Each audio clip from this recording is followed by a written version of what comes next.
Hi guys, welcome to shahinvlogz. This is my first ever YouTube video. Do encourage me with your love and support. Subscribe to my channel and press the bell icon near so that you get the notification of my new videos. Let's start the video. Today I'll show you how to make a tan removal skin brightening DIY. For this you require a medium sized potato and 4 tablespoons of rice flour. Peel the skin of the potato, chop into little pieces and put it into a mixer grinder. Add the rice flour and mix these two and make a thick paste. Make sure there are no lumps in it. The paste will look like this. Pour this mixture into an ice tray and allow it to set.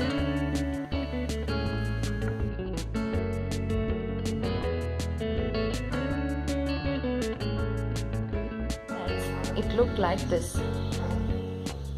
You can use this ice cube all over your face, your neck and the parts exposed to the sun. Gently rub this all over your face and leave it for 5 minutes. Later, you can rinse off with plain water. After that, you can use your favorite moisturizer. Find a visible difference in a week. Potato is a natural skin brightening agent and it will remove the tan. Thanks for watching. If you like my video, share it with your friends. Do let me know the results in the comment box. Thank you. See you in the next video.